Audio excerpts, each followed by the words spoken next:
तो जैसा कि हम लोग देख रहे हैं कि सोशल मीडिया पर इन दिनों एक ही सवाल पूछा जा रहा है कि आतंकवादी हमले के बाद भारत को पाकिस्तान के साथ खेलना चाहिए या नहीं खेलना चाहिए।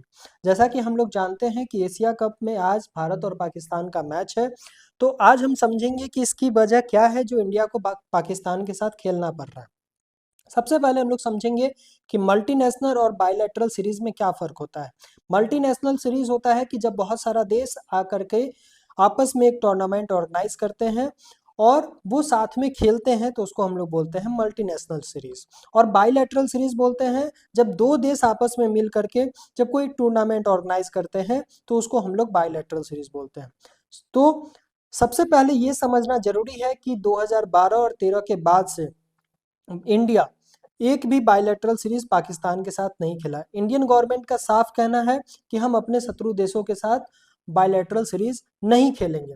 लेकिन जब बात Asia cup, world cup, Commonwealth games, Olympic games की बात आती है, तो ये सब सारे गेम जो है वो क्या है, ये सब सारे टूर्नामेंट जो है वो मल्टीनेशनल टूर्नामेंट है, मल्टीनेशनल सीरीज है। तो इस पर किसी भी एक देश और किसी भी एक बोर्ड का कंट्रोल नहीं होता है। अगर इंडिया ऐसे टूर्नामेंट में खेलने से मना करता है तो पूरा टूर्नामेंट ही डाइल्यूट हो जाएगा और इसका असर सिर्फ किस पे पड़ेगा, भारतीय खिलाड़ियों पर पड़ेगा।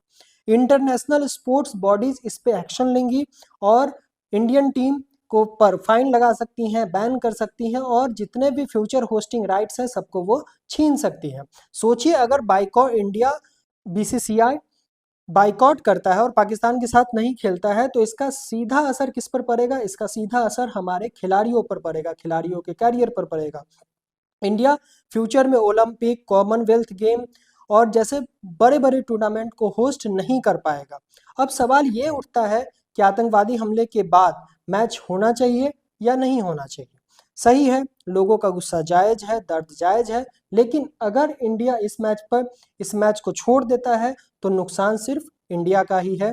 ठीक है, तो दोस्तों, इंडिया का पाकिस्तान के खिलाफ खेलना कोई चाहत नहीं है बल्कि उसकी मजबूरी है।